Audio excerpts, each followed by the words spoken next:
Hello everyone and welcome back on my channel জ্ঞানের আলো academy. আজকে আমি তোমাদের নবম শ্রেণীর ভূগোলের কোনো স্থানের অবস্থান নির্ণয় এই চ্যাপ্টার থেকে সমস্ত ইম্পর্টেন্ট এলকিউ কোয়েশ্চেনগুলি আলোচনা করব, যেটি তোমাদের পরীক্ষার জন্য অত্যন্ত গুরুত্বপূর্ণ। কিন্তু ভিডিও শুরু করার আগে তোমরা যদি এই চ্যানেলে নতুন হয়ে থাকো তাহলে ভিডিওটি লাইক করে অবশ্যই তোমাদের বন্ধুদের মধ্যে শেয়ার করে দেবে, যাতে তারাও এই ধরনের ভিডিও দেখতে পারে। আর এই ধরনের নতুন নতুন ভিডিও প্রত্যেক দিন দেখার জন্য তোমরা এই চ্যানেলটি সাবস্ক্রাইব করতে পারো। চলো ভিডিওটা শুরু করা যাক।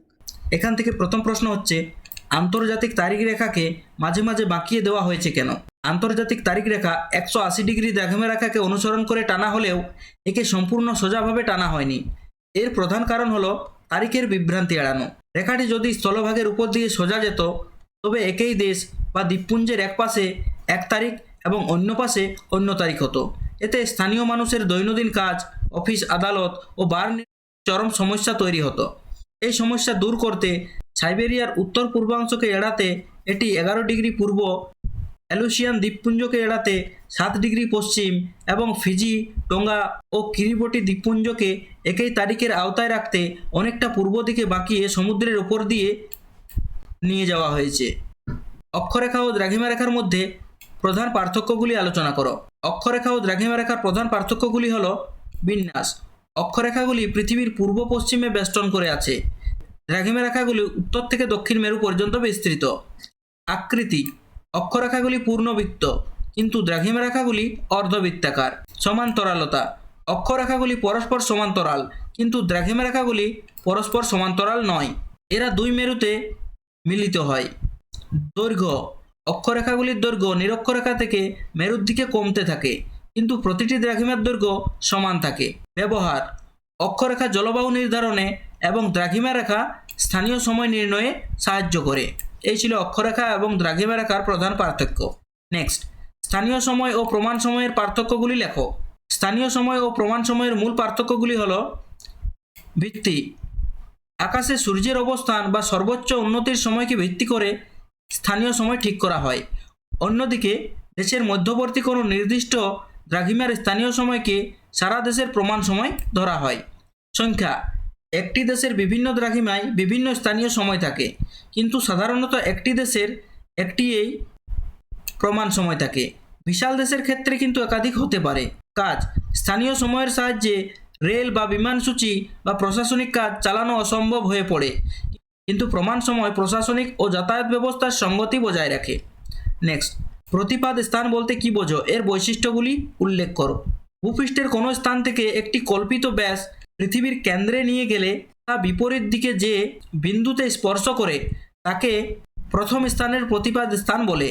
বৈশিষ্ট্য: অক্ষাংশ: কোনো স্থান ও তার প্রতিপাদ স্থানের অক্ষাংশের মান সমান হয় কিন্তু গোলার্ধের বিপরীত হয়। যেমন 30 ডিগ্রি উত্তর অক্ষাংশের প্রতিপাদ স্থান হবে 30 ডিগ্রি দক্ষিণ অক্ষাংশ। দ্রাঘিমা: দুটির মধ্যে দ্রাঘিমার পার্থক্য সর্বদা 180 ডিগ্রি হয়। সময়: স্থান দুটির মধ্যে সময়ের পার্থক্য ঠিক 12 ঘন্টা হয়, অর্থাৎ একটি স্থানে দিন হলে অপরটিতে রাত হবে। ঋতু: স্থান দুটির মধ্যে ঋতুচক্র বিপরীত হয়। আন্তর্জাতিক তারিখ রেখা হিসেবে 180 ডিগ্রি দ্রাঘিমাকেই কেন বেছে নেওয়া হয়েছে? 180 ডিগ্রি দ্রাঘিমা আন্তর্জাতিক তারিখ রেখা হিসেবে বেছে নেওয়ার যুক্তিসঙ্গত কারণগুলি হলো: এটি মূল মধ্যরেখার ঠিক বিপরীতে অবস্থিত এবং এর বেশিরভাগ অংশই প্রশান্ত মহাসাগরের জলভাগের উপর দিয়ে গেছে, ফলে স্থলভাগের মানুষের তারিখ পরিবর্তনের সমস্যা কম হয়। 180 ডিগ্রি পূর্ব এবং 180 ডিগ্রি পশ্চিম দ্রাঘিমা আসলে একই রেখা, তাই বিভ্রান্তি কম। এটি মহাদেশীয় সীমারেখা অনুযায়ী পৃথিবীকে পূর্ব ও পশ্চিম গোলার্ধে তারিখ বিভাজনে সবচেয়ে বেশি সুবিধা প্রদান করে। অক্ষরেখার সাহায্যে পৃথিবীকে কিভাবে তাপবলয়ে ভাগ করা যায় তা আলোচনা করো। পৃথিবীর অক্ষরেখা অনুযায়ী তাপমাত্রার পার্থক্যের ভিত্তিতে পৃথিবীকে প্রধানত 3টি তাপবলয়ে ভাগ করা হয়। উষ্ণমণ্ডল: নিরক্ষরেখার দুপাশে 5.5 ডিগ্রি উত্তর ও দক্ষিণ অক্ষাংশের মধ্যবর্তী অঞ্চল। এখানে সূর্যরশ্মি সারা বছর লম্বভাবে পড়ে বলে চরম গরম থাকে। 2. নাতিশীতোষ্ণ মণ্ডল: উত্তর গোলার্ধের 23.5 ডিগ্রি উত্তর থেকে 66.5 ডিগ্রি উত্তর এবং দক্ষিণ গোলার্ধের 23.5 ডিগ্রি দক্ষিণ থেকে 66.5 ডিগ্রি দক্ষিণ পর্যন্ত বিস্তৃত। এখানে সূর্যরশ্মি কিছুটা তির্যকভাবে পড়ে, ফলে খুব বেশি গরম বা ঠান্ডা থাকে না। নেক্সট, 3. হিমমণ্ডল: উত্তর ও দক্ষিণ মেরুবৃত্ত থেকে মেরুবিন্দু পর্যন্ত অঞ্চল। এখানে সূর্যরশ্মি অতি তির্যকভাবে পড়ে বলে সারা বছর প্রচণ্ড শীত ও বরফ থাকে। নেক্সট, কেন গ্রিনিচের সময়কে পৃথিবীর প্রমাণ সময় ধরা হয়? 1884 খ্রিস্টাব্দে ওয়াশিংটনে এক আন্তর্জাতিক সম্মেলনে লন্ডনের গ্রিনিচ মানমন্দিরের উপর দিয়ে বিস্তৃত 0 ডিগ্রি দ্রাঘিমাকে মূল মধ্যরেখা হিসেবে গ্রহণ করা হয়। এর স্থানীয় সময়কে জিএমটি আন্তর্জাতিক প্রমাণ সময় ধরার কারণগুলি হল গ্রিনিচ তৎকালীন সময়ে নৌ চলাচল ও মানচিত্র তৈরির ক্ষেত্রে একটি গুরুত্বপূর্ণ কেন্দ্র ছিল। এই রেখাটি পৃথিবীর পূর্ব ও পশ্চিম গোলার্ধে সমানভাবে বিভক্ত করে এবং এর বিপরীতে 180 ডিগ্রি রেখাটি প্রায় সম্পূর্ণ সমুদ্রের উপর দিয়ে যাওয়ায় তারিখ পরিবর্তনের সুবিধা হয়। এটি বিশ্বব্যাপী সময়ের হিসাব বজায় রাখতে সাহায্য করে। নেক্সট, কেন পূর্ব দিকের স্থানে আগে সূর্যোদয় হয়? এর ফলে সময়ের কি পরিবর্তন ঘটে? পৃথিবী তার নিজের অক্ষের উপর পশ্চিম থেকে পূর্ব দিকে আবর্তন করে। এই আবর্তনের ফলে পূর্ব দিকের স্থানগুলি পশ্চিমের স্থানগুলির তুলনায় আগে সূর্যের সামনে আসে। তাই পূর্ব দিকের দেশগুলিতে যেমন জাপান আগে সূর্যোদয় হয়। এর ফলে সময়ের যে পরিবর্তন ঘটে তা হলো গ্রিনিচ থেকে যত পূর্বে যাওয়া যায় স্থানীয় সময় তত এগিয়ে থাকে। প্রতি 15 ডিগ্রি পূর্ব দ্রাঘিমায় সময় 1 ঘন্টা বৃদ্ধি পায়। একইভাবে পশ্চিমে গেলে সময় পিছিয়ে যায়। এই কারণে ভারত ও গ্রিনিচের সময়ের মধ্যে পার্থক্য 5 ঘন্টা 30 মিনিট এবং ভারত গ্রিনিচের পূর্বে হওয়ায় ভারতের সময় এগিয়ে থাকে।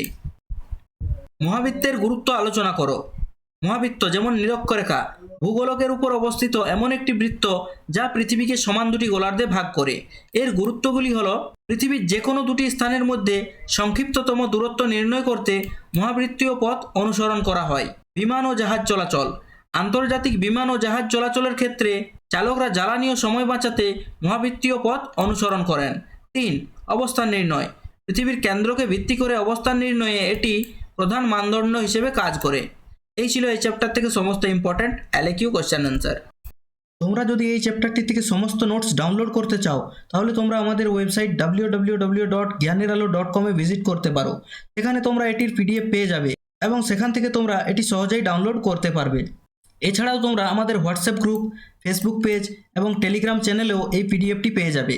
তোমরা এগুলিও অবশ্যই জয়েন করে নেবে এবং এই সবগুলির লিঙ্ক তোমরা ভিডিওর নিচে ডেসক্রিপশনে পেয়ে যাবে। এছাড়াও তোমরা আমাদের ওয়েবসাইটে ভিজিট করে মক টেস্ট, সাজেশন এবং অন্যান্য সাবজেক্টগুলির নোটসও দেখতে পাবে।